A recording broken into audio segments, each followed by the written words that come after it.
La sociología de la ciencia, las revoluciones científicas y el discurso postmoderno. Hola amigos del derecho, les habla Juan Carlos Tejero Medina, desde la hermosa ciudad de Bogotá. Desde los inicios del siglo XX, la producción, validación y transmisión del conocimiento científico comenzó a ser comprendida a partir de valores externos a la ciencia, como la sociología y la historia. Esto nos trajo como consecuencia que la racionalidad científica como discurso hegemónico en la epistemología de la ciencia comenzara a ser desplazado por la concepción de la ciencia como una actividad social más. En este marco, se desarrollaron las ideas de Ludwig Fleck y Thomas Kuhn, que analizaremos a continuación. La construcción de una sociología de las ciencias.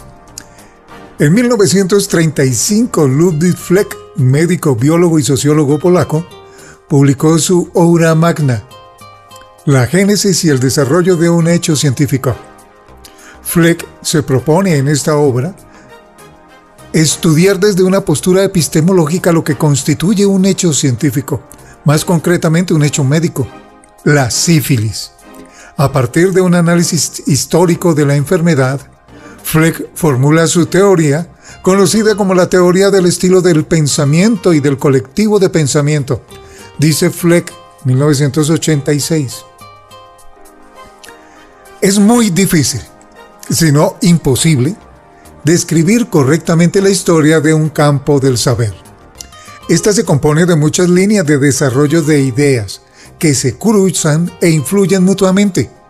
Todas ellas tendrían que ser representadas primero con líneas continuas y después, en un segundo momento, con todas las conexiones establecidas entre ellas. En tercer lugar, se tendría que trazar simultáneamente y aparte la dirección principal del desarrollo tomada como una medida idealizada. Un esquema más o menos artificial ocuparía entonces el lugar de la descripción de una interacción dinámica vital. Querámoslo o no, no podemos liberarnos de un pasado que, con todos sus errores, sigue vivo en conceptos heredados, en las formas de concebir los problemas, en los programas de enseñanza formal, en la vida diaria, en el lenguaje y en las instituciones. No existe ninguna generación espontánea en los conceptos, sino que están, valga la expresión, determinados por sus antepasados. Lo pasado es mucho más peligroso cuando nuestros enlaces con él se mantienen inconscientes y desconocidos. La biología me enseñó a investigar siempre histórica y evolutivamente todo campo de desarrollo.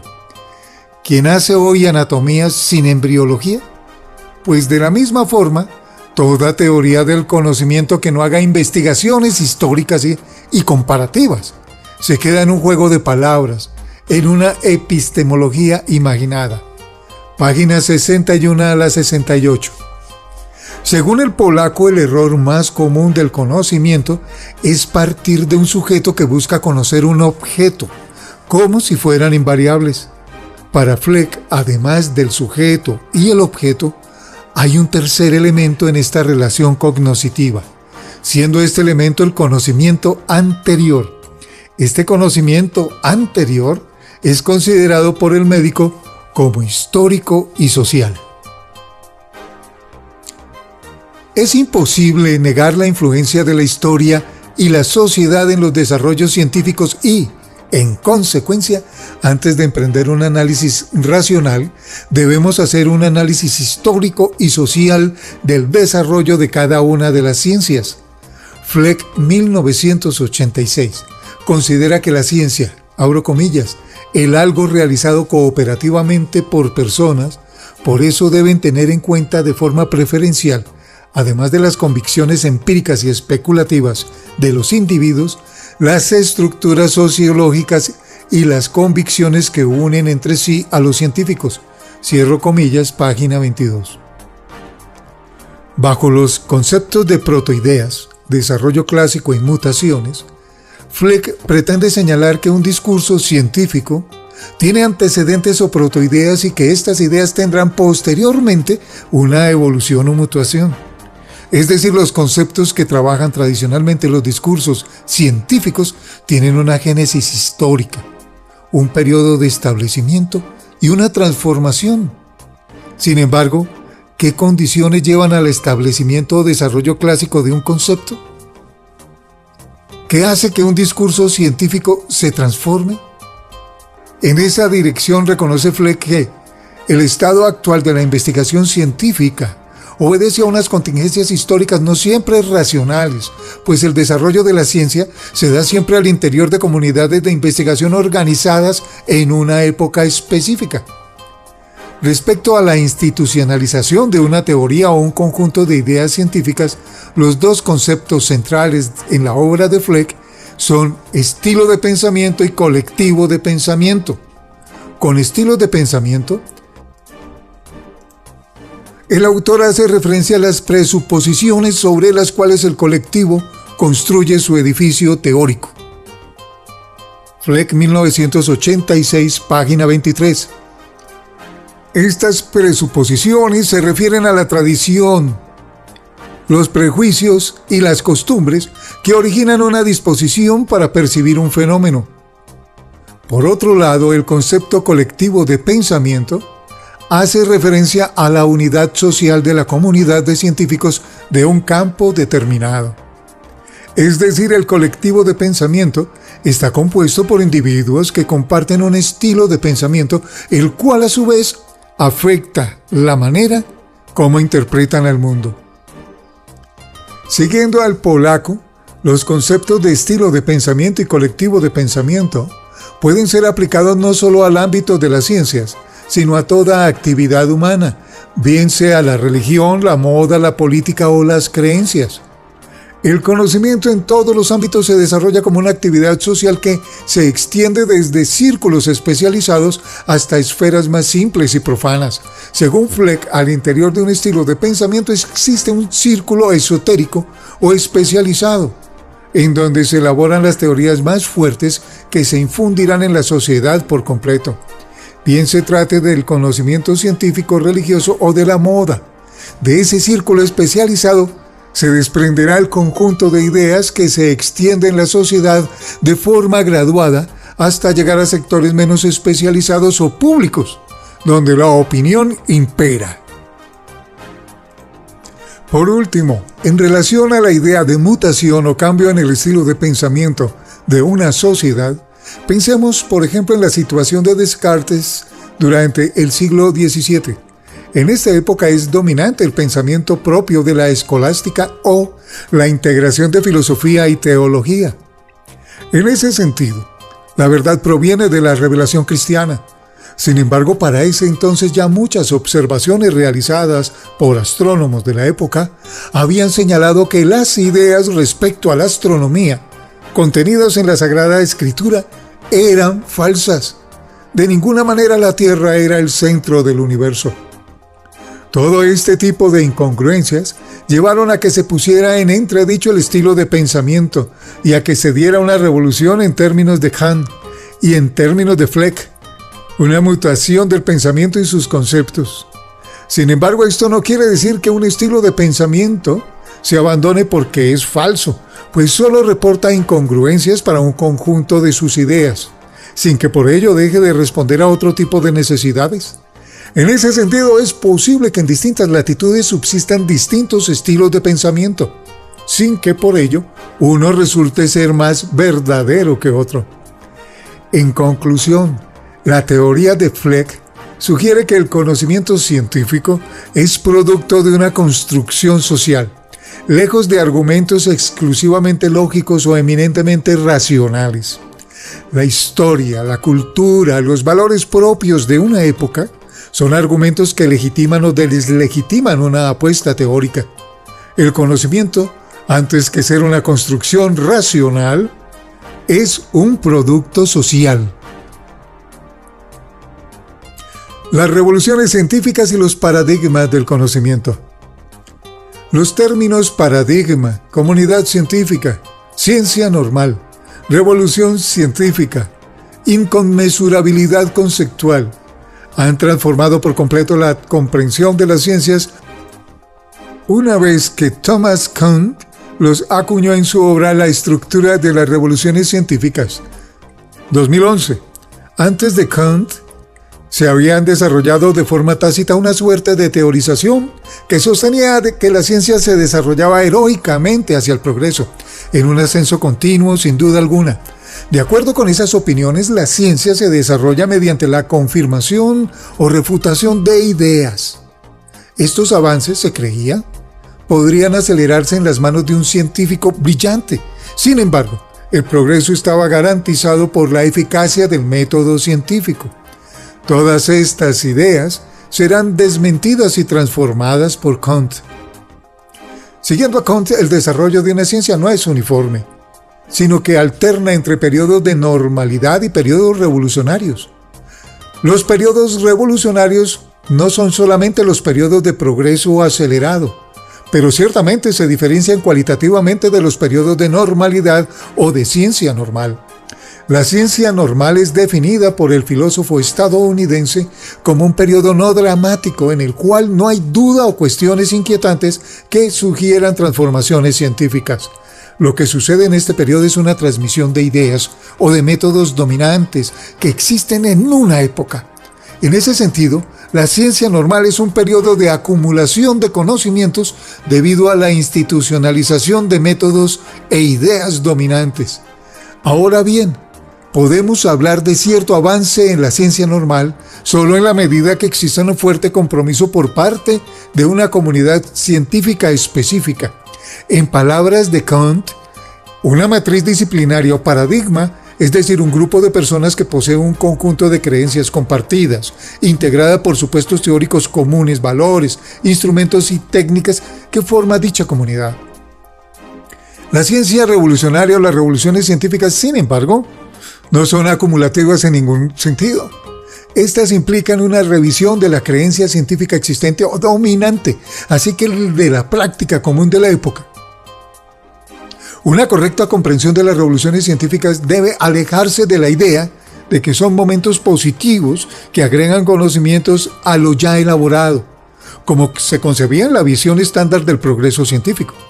Las revoluciones científicas, según Kant, no acontecen como momentos positivos, como sugeriría Popper a través del falsacionismo, pues en muchos sentidos hacen entrar en crisis a la ciencia normal.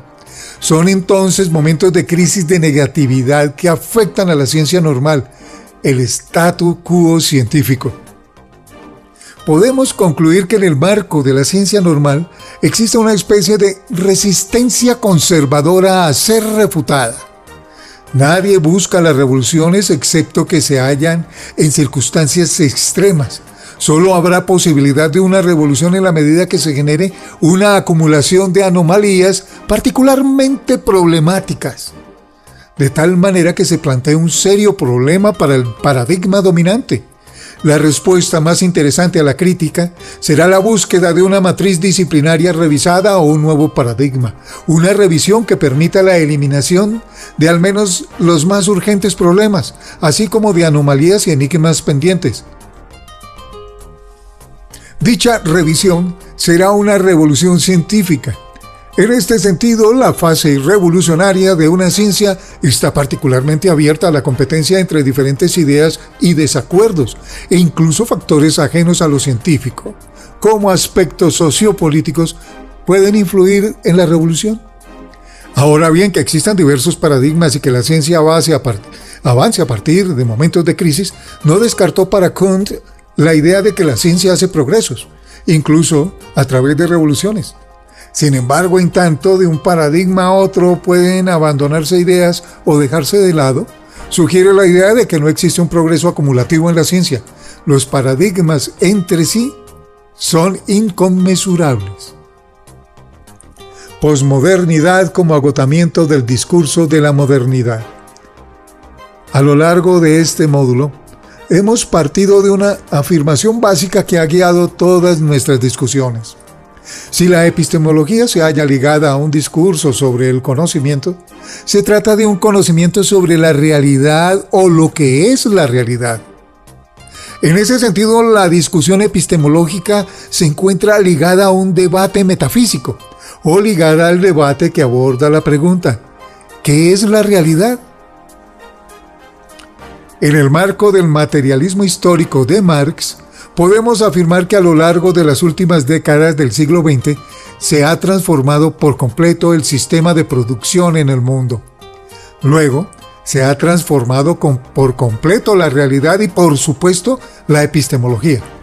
Se trata de cambios en el sistema económico que hoy día se encuentra influenciado por la importancia de la información y la tecnología en todos sus procesos, creando lo que denominamos una economía basada en la información.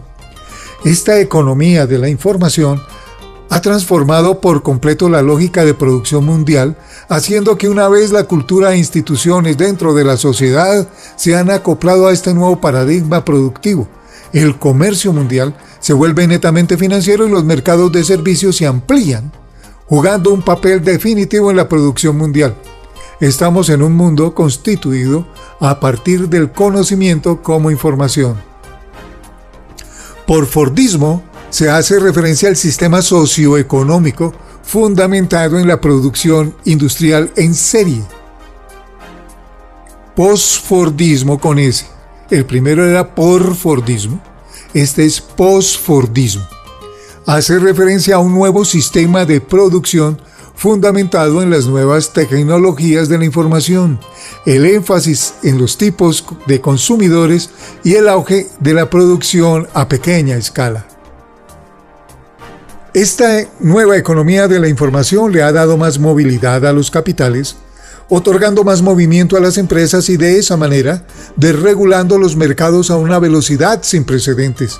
Este proceso ha sido paulatino, pues significó necesariamente un acomodamiento de las relaciones productivas al interior de las sociedades, iniciando por la transformación de empresas e industrias que comenzaron a relacionarse a través de la investigación y producción en informática y telecomunicaciones, para luego inundar el resto de los sectores productivos. Teniendo lo anterior en mente es que debemos comprender las ideas de Jean-François Lyotard, 1984, acerca de la posmodernidad en su célebre obra La condición posmoderna, informe sobre el conocimiento, considerado por muchos el manifiesto del posmodernismo. Lyotard se refiere a la condición posmoderna como el carácter que ha adoptado el conocimiento una vez se ha agotado el discurso de la Ilustración, y especialmente después de la Segunda Guerra Mundial en las sociedades post-fordistas basadas en la información. Según Lyotard, la posmodernidad se caracteriza porque el conocimiento se ha transformado a partir de la aparición de innovaciones cibernéticas, computadoras, sistemas de telecomunicaciones y de las diversas disciplinas asociadas del lenguaje y procesamiento de la información, que han llegado a dominar la sociedad desde la Segunda Guerra Mundial. Por ejemplo, los nuevos dispositivos tecnológicos han aumentado los flujos informativos, haciendo de la información el paradigma del conocimiento actual. Ya no es la época para la reflexión lenta y pausada, pues los veloces ciclos de tránsito de la información han hecho del conocimiento lo actual, que entre cosas será vigente por unos instantes mientras no se constituya un nuevo conocimiento que como información desplace al anterior. Asimismo, si en el pasado podríamos hacer referencias al conocimiento como un asunto de unas clases privilegiadas que podían acceder a él, en la actualidad el conocimiento se ha democratizado gracias a los mecanismos cibernéticos. Se ha hecho accesible a un mayor número de personas a lo largo del planeta. En este contexto, Lyotard se pregunta por la legitimidad del conocimiento. ¿Cómo diferenciar el verdadero conocimiento de lo que no es? Se trata de una pregunta de orden absolutamente epistemológico. ¿Cómo hacer para saber que lo que creemos que es conocimiento y no es otra cosa? Sostiene el pensador que si la sociedad hace uso de algún principio para legitimar el conocimiento del que dispone, para hacerlo legítimo, debe tratarse también un principio útil para legitimar la toma de decisiones en la sociedad y el gobierno. Así como el ámbito de las leyes, la educación y muchos otros aspectos de la sociedad, Lyotard señala que en la posmodernidad se pone en tela de juicio el principio de legitimación del conocimiento. El mundo posmoderno es uno sin fundamentos, caracterizado por la ausencia de validez. La posmodernidad surge como respuesta a una crisis de los metarrelatos de la modernidad, como un agotamiento del discurso moderno. La objetividad, la búsqueda de la verdad, la universalización, la rigurosidad científica y la validez lógica entran en crisis. Podemos definir los metarrelatos como principios universales que regulan la comprensión que tenemos del mundo, de la realidad, de lo que consideramos verdad. Los metarrelatos equivalen a los principios dominantes y hegemónicos a través de los cuales una sociedad fundamenta sus instituciones, su cultura, sus creencias, entre otras. Por ejemplo, la búsqueda de una filosofía universalmente válida para la humanidad es un ejemplo de un metarrelato de la modernidad. Por supuesto, antes de la emergencia de nuevas culturas y contextos sociales distintos, la posibilidad de construir un pensamiento universalmente válido para todos los contextos entra en crisis. En este contexto, Lyotard afirma que a partir de la condición postmoderna que hemos adoptado, hemos perdido la capacidad de creer en los metarrelatos. Luego, los metarrelatos, que habían tenido la función de legitimar a las instituciones sociales, los valores éticos y, en últimas, la verdad, que han perdido toda credibilidad. Y ahora, ¿cómo legitimamos todos nuestros productos sociales si no disponemos de metarrelatos? Para Lyotard, la respuesta está en el pensamiento del segundo Wittgenstein, quien analiza cómo el lenguaje se pone en escena a partir de pequeñas formas de vida o subgrupos en donde se establecen reglas de conducta lingüística a partir de formas de vida concretas. Si hemos rechazado las grandes narrativas, lo que debemos hacer es retroceder hacia las pequeñas narraciones. Ya no se trata de dar crédito total a un conjunto de teorías, ideas o verdades con la función aparente de prescribir el comportamiento en todos los aspectos de la vida. Más bien, tenemos un montón de pequeños contextos, de formas de vida, en los cuales encontramos reglas, códigos o ideas, en los cuales se dan los marcos de legitimación. En el marco de la posmodernidad, la pretensión de universalidad y de conocimiento absoluto se diluye. Ahora, lo que interesa es que el conocimiento sea útil en el contexto determinado donde se desarrolla, legitima o desecha. La posmodernidad supone entonces la crisis de la universalización. La vida humana debe ser comprendida entonces a partir de los contextos particulares en los que se desenvuelve. Por ejemplo, en el ámbito social, la vida y las creencias son leídas de múltiples maneras, determinadas por el contexto donde se desarrollan, e incluso podríamos afirmar que hay tantas formas de ver el mundo como culturas y creencias en el planeta. Por lo tanto, lo que legitima el conocimiento en la posmodernidad es su carácter pragmático y útil en un contexto determinado. Este criterio, que llamaremos performatividad, constituye para Lyotard la base del pensamiento y de la acción. Luego, en una sociedad caracterizada por la economía de la información, el conocimiento es legitimado por su capacidad para ser eficaz, para reducir al mínimo el costo requerido para la tarea, y a la vez para maximizar los resultados deseados. Actualmente el conocimiento y la toma de decisiones ya no se basan en principios abstractos, sino en lo efectivo, que es a la consecución de los resultados deseados. La globalización como agotamiento de la categoría Estado-Nación. En el marco de la modernidad, los estudios de las ciencias sociales adoptaron una dependencia del concepto de Estado-Nación. Los estudios acerca de las identidades, las culturas y las distintas sociedades tomaron el marco comprensivo del Estado para hablar de culturas nacionales e identidades nacionales. Sin embargo, una de las consecuencias más determinantes de la posmodernidad y la globalización ha sido precisamente el agotamiento de la categoría Estado-Nación como marco de los estudios en las ciencias sociales. se ha generado el reto epistemológico de desarrollar un nuevo marco teórico para delimitar el espacio social. Dicho problema se ha vislumbrado una vez diversos fenómenos han quebrado el modelo de sociedad nacional estatal que antaño contenía todo el conjunto de prácticas sociales como el mercado, la producción, la cultura, la historia, la educación, etc. La globalización ha dado lugar a lo que Beck llama espacios transnacionales, pues quiebran las delimitaciones tradicionalmente concebidas del espacio social de acción. Se trata de espacios que surgen de la avalancha de migraciones a nivel mundial, del auge del sistema capitalista, de la entrada en escena de las organizaciones transnacionales, de la globalización de las culturas locales e incluso el auge de movimientos de carácter cosmopolita que exceden las fronteras estatales. La característica común de estos espacios transnacionales es que no se encuentran en un lugar espacial concreto. En ellos la sociedad rompe los vínculos tradicionales con el espacio para estar aquí y allá, dando origen a espacios sociales entre naciones sin ubicación específica. ¿Qué tipo de fenómenos ha suscitado la aparición de espacios transnacionales? La discusión es abordada por Beck 1998, reconociendo dos explicaciones de lo que llamaríamos globalización.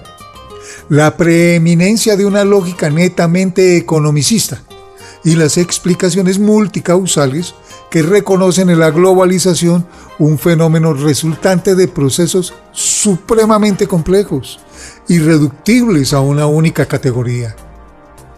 Immanuel Wallerstein, 1979, a través del concepto de sistema mundial, quiebra por completo la categoría de Estado-nación para explicar fenómenos sociales, políticos y económicos.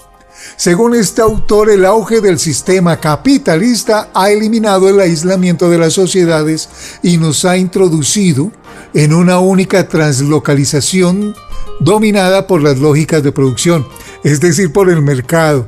Adicional a esto, autores como Rousseau han reconocido que el paso de un modelo estado-céntrico a una especie de poder policéntrico, este proceso ha aumentado la posibilidad de que surjan nuevos actores sociales, políticos y económicos, es decir, actores como el Banco Mundial, el Fondo Monetario Internacional, la Iglesia Católica, las industrias multinacionales, los carteles organizados del crimen, entre otros, tienen un campo de acción más allá de las fronteras de los estados, pues lo hacen en la medida que inciden o afectan problemáticas o realidades que sobrepasan las fronteras nacionales. La pobreza, las drogas, las crisis del agua, entre otras. Ahora bien, lo anterior no significa que las identidades y culturas entren en un proceso de homogenización de carácter global, en el cual se disuelva la singularidad y la importancia de lo local. La transnacionalización, antes que llevar a que converjan la multiplicidad de contenidos y símbolos culturales hacia la univocidad, posee una dialéctica propia que exalta lo local, llevándolo hacia un escenario global. En resumen, la dialéctica de las relaciones económicas del mercado a nivel global, antes que anular la localidad de cada forma de vida y cultura, exalta y se adapta a dicha localidad. En ese sentido, se abren también escenarios y posibilidades para actores locales que se fugan de las fronteras estatales. Por último, es importante señalar una distinción entre el concepto de transnacionalización y mundialización. El factor que permite la diferenciación entre los conceptos mencionados está precisamente en el papel que va a representar en cada una de estas conceptualizaciones el Estado-nación. Desde la perspectiva de Wallerstein, la globalización es inevitable. Más que estar regido por los procesos de desregularización de mercados afectados por cada estado, se trata de una dinámica supraestatal que se impone desde la lógica del capitalismo. Por otra parte, la transnacionalización hará énfasis en la ampliación del campo social, sin que ello signifique la ausencia del Estado-nación, ni mucho menos su desaparición. La transnacionalización como concepto que pretende explicar la globalización desde diversos aspectos señala una dialéctica, un cambio entre lo local y lo global, entre el aquí y el allá, que en vez de homogenizar el mundo, abre el espacio para el reconocimiento de la diferencia. Para concluir, podemos afirmar que la posmodernidad y la globalización han abierto las puertas a un sinfín de posibilidades al conocimiento, sacándolo de sus cánones tradicionales modernos positivistas, llevándolo a un mundo de múltiples verdades y el reconocimiento de diversas interpretaciones y posturas alrededor de un mismo fenómeno social. Además, a pesar del intento de la globalización por imponer un sistema de creencias sobre otro, particularmente la visión occidental del mundo, lo que ha permitido es el auge y flujo de múltiples visiones del mundo, lo cual supone el reto como científicos sociales de abrir espacios de diálogo y reflexión que permitan su reconocimiento en múltiples contextos sociales. Los retos del científico social no son menores, es más, suponen el desarrollo de habilidades, destrezas y discusiones de carácter epistemológico, como tal vez nunca antes en la historia de la humanidad. Referencias: Beck Moreno, B. y Borrás, M.R. 1998. ¿Qué es la globalización? Páginas 57 a 64. Barcelona, Paidós. Freck, L. 1986. La génesis y el desarrollo de un hecho científico. Madrid, Alianza Editorial. Helbe y Masuka S. 1997. La democracia y el orden global del Estado moderno al gobierno cosmopolita. Paidós. Kunt, TS 2011, La estructura de las revoluciones científicas, Fondo de Cultura Económica. Lyotard, JB 1984, La condición postmoderna, X, Cátedra Madrid 115. Wallerstein, IM 1979, El moderno sistema mundial, la agricultura capitalista y los orígenes de la economía europea en el siglo XVI, siglo XXI. Información técnica. Módulo Introducción a la Epistemología de las Ciencias Sociales, Unidad 4. Falsacionismo y Sociología de la Ciencia. Escenario 8. La Sociología de la Ciencia, las revoluciones científicas y el discurso postmoderno. Autor: Juan Camilo Pailié Plazas. Asesor pedagógico: Heidi Moncada. Diseñador gráfico: Santiago Rodríguez. Asistente: Gina Quiroga. Lee para ustedes Juan Carlos Tejero Medina. Que esta lectura llegue a todos mis compañeros estudiantes donde quiera que estén. Entiendan, comprendan, aprendan y compartan. Un abrazo para todos.